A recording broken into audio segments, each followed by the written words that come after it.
அனைவருக்கும் அன்பான வணக்கம். இந்த பதிவில் நம்ம என்ன பார்க்க போகிறோம் அப்படின்னா, தரையில் உட்கார முடியாதவங்களுக்கான ஒரு எளிமையான ஒரு பயிற்சி பார்க்க போகிறோம்.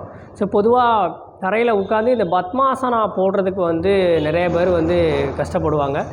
சிலவங்களால் மொத்தத்திலே தரையிலே உட்கார முடியாது. எங்கே போனாலுமே தரையிலே உட்கார மாட்டாங்க. வீட்டிலே பார்த்திங்கன்னா கட்டில், சோபா, சேரு இந்த மாதிரி இதில் தான் உட்காந்துருப்பாங்க. வெளியில் பேருந்தில் பயணம் போனாலும் பார்த்திங்கன்னா சீட்டில் உட்கார மாட்டாங்க. வெளி இடத்துக்கு போனால் எங்கேயும் சாப்பிட உட்காரணும், அந்த மாதிரி தரையில் உட்கார்றதுக்கு அவங்களால முடியாது, ரொம்ப கஷ்டப்படுவாங்க. அதனால் நிறைய உடல் பாதிப்பும் கண்டிப்பாக ஏற்படும். ஒரு மனிதன் அப்படிங்கிறவங்க கண்டிப்பாக தரையில் உட்காரணும். தரையில் உட்காரலாம் அது ஒரு நல்ல உடம்பு அல்ல. அதனால் நிறைய பாதிப்பை என்ன செய்யும், பிற்காலத்தில் அந்த உடம்பு நிறைய பாதிப்பை சந்திக்கும். இப்போ அதை தரையில் உட்காரதுக்கு நம்ம ஒரு எளிமையான ஒரு பயிற்சி பார்க்க போகிறோம். இந்த பயிற்சியை தினமும் செஞ்சுட்டே வந்தீங்க அப்படின்னா நீங்கள் சீக்கிரமே என்ன பண்ணிடலாம், தரையில் சர்வசாதாரணமாக உட்கார முடியும். முதல்ல நீங்கள் இந்த மாதிரி நின்றுக்கோங்க. நின்றுட்டு நீங்கள் என்ன செய்யணும் அப்படின்னா, இடுப்பில் கை வச்சுக்கணும். இடுப்பில் கையை வச்சுட்டு உங்களுடைய காலை தோள்பட்டையிலேருந்து கொஞ்சம் அகலமாக வைக்கணும். ரொம்ப அகலமாக வைக்கக்கூடாது, ரொம்பையும் கம்மியாக வைக்கக்கூடாது. தோள்பட்டையிலேருந்து கொஞ்சம் என்ன பண்ணணும், நீங்கள் அகலமாக வச்சுக்கணும். வச்சதுக்கப்புறம் என்ன பண்ணால், இடுப்பில் இந்த மாதிரி கையை வச்சுட்டு உங்களுடைய கால் பாதத்தை நீங்கள் கொஞ்சமாக திருப்பணும். அதாவது கால் பாதத்தை நீங்கள் முழுமையாக இப்படி திருப்பக்கூடாது, பாதி திருப்பினா போதும். நீங்கள் ஃபுல்லாக பாதத்தை திருப்பி வச்சிங்கன்னா நீங்கள் செய்கிறதுக்கு ரொம்ப கஷ்டமாக இருக்கும். ஆக்சுவலாக காளி ஆசனா, இந்த ஆசனத்தில் நம்ம என்ன பண்ண போகிறோம், ஜஸ்ட் ஒரு வார்ம் அப் மாதிரி பண்ண போகிறோம். இடுப்பில் கை வச்சுட்டு இப்போ என்ன பண்ணோம் அப்படின்னா, நீங்கள் அப்படியே இந்த உங்களோட முட்டியை மட்டும் இந்த மாதிரி மெதுவாக அப்படியே பெண்ட் பண்ணி பார்க்கணும். ஸ்லோவாக செய்யணும். இந்த முட்டி சிலவங்களுக்கு இப்படி இருக்கும், இப்படி வரும். இந்த மாதிரி உள் பக்கமாக வரக்கூடாது. முடிஞ்ச அளவுக்கு உங்கள் கால் முட்டியை இப்படி வெளிப்பக்கமாக என்ன செய்யுங்க, இந்த மாதிரி தள்ளி பாருங்கள். இடுப்பில் கையை வச்சு பண்ண முடியலனாலும் பரவாயில்ல, இந்த மாதிரி கால் முட்டியில் கை வச்சுக்கோங்க. முட்டியில் கை வச்சுட்டு இப்படியே மெதுவாக என்ன செய்யுங்க, செஞ்சு பார்க்கணும். 1 2 3 4 5. Okay, relax. நல்லா மூச்சு இழுத்து விடுங்க. முதல்ல இந்த மாதிரி ஒரு 5 தடவை பண்ணுங்கள். திரும்ப நல்லா மூச்சு இழுத்து விட்டுட்டு திரும்ப ஒரு 5 தடவை பண்ணுங்கள். ஒரு வாரம் நல்லா செஞ்சதுக்கப்புறம் அடுத்து நீங்கள் ஒரு 10 தடவை, 20 தடவை, ஒரு 30 தடவை நீங்கள் செய்யணும். இப்போ ஒருவேளை உங்களுக்கு இது நேரடியாக பண்ண முடியல, கடினமாக இருக்குன்னா, முன்னாடி ஏதாவது சேரோ ஏதாவது உங்களுக்கு விண்டோ அந்த மாதிரி எதாவது இருந்தால் நீங்கள் அதை பிடிச்சிட்டு கூட என்ன செய்யலாம், இந்த மாதிரி உட்காரலாம். அந்த மாதிரி பிடிச்சி நீங்கள் மெதுவாக என்ன செய்யணும், இப்படி உட்கார்ந்து பார்க்கணும்.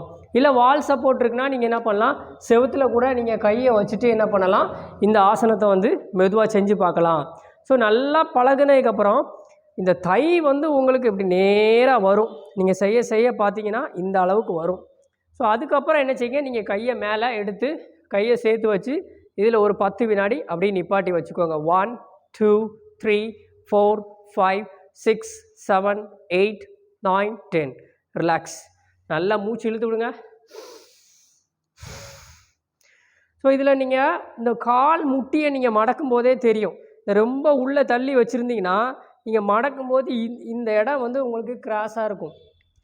ரொம்ப வெளியில் தள்ளி வச்சிங்கன்னா வெளியில் என்ன ஆகும், உங்களுக்கு இந்த முட்டிக்கு கீழே இந்த கால் கிராஸாக இருக்கும். நீங்கள் இதை மட்டும் என்ன பண்ணணும், கொஞ்சம் கவனமாக பண்ணணும். நீங்கள் இந்த முட்டியை பெண்ட் பண்ணும்போதே உங்களுக்கு இந்த இடத்துல ஒரு எல் ஷேப் கிடைக்கும். அந்த மாதிரி நீங்கள் 2 பக்கமும் பார்த்துக்கணும். பார்த்ததுக்கப்புறம் என்ன செய்யணும், இந்த மாதிரி பண்ணணும். இதுவும் எனக்கு ரொம்ப கஷ்டமாக இருக்குது, இந்த மாதிரி பண்ண முடியலை அப்படிங்கிறவங்க நீங்கள் என்ன செய்யணும் அப்படின்னா, வீரபத்ராசனா 1 போடணும். இதில் என்ன பண்ணணும், காலை நல்லா அகலமாக வச்சுக்கணும். காலை நல்லா ஒய்டாக வச்சுக்கோங்க.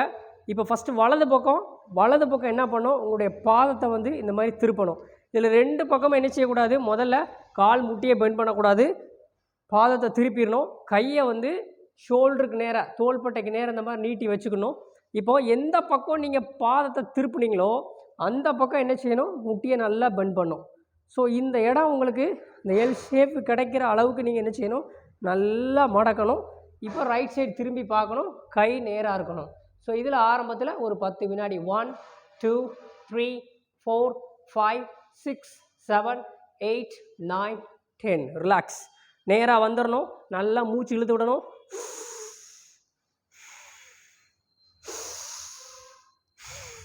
அதே மாதிரி அடுத்த பக்கம் பாதத்தை திருப்பணும். கையை தோள்பட்டைக்கு நேராக வச்சுட்டு முட்டியை மட்டும் மெதுவாக அப்படியே மடக்கணும். ஸோ பின்னாடி இருக்க கால் முட்டியை வந்து நீங்கள் என்ன செய்யக்கூடாது, மடக்கக்கூடாது. இது மட்டும் எல் ஷேப் கிடைக்கிற அளவுக்கு நல்லா ஆரம்பத்தில் இப்படி தான் இருக்கும். இதுக்கு மேலே சிலவங்களால் செய்ய முடியாது. நீங்கள் தினமும் செஞ்சுட்டே வந்தீங்கன்னா இந்த அளவுக்கு வரும். ஸோ இதில் நீங்கள் ரொம்ப கஷ்டமாக இருக்குது, எனக்கு மொத்தத்திலே இந்த நீ பெண்ட் பண்ண முடியல, அந்த பெல்விக் ஏரியாலாம் ரொம்ப டைட்டாக இருக்குன்னா நீங்கள் இந்த மாதிரி வச்சுட்டு லேசாக ஒரு ஜெர்க்கு மாதிரி கொடுக்கணும். 1 2 3 4 5 இது 4 ஆக ஆக என்ன செய்யும்னா உங்களுக்கு இந்த அளவுக்கு வரும். Okay, relax. நல்லா மூச்சு இழுத்து விடணும்.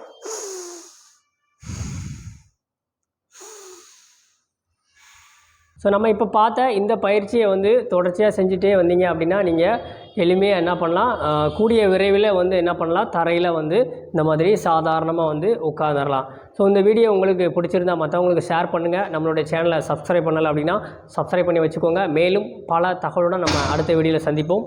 நன்றி.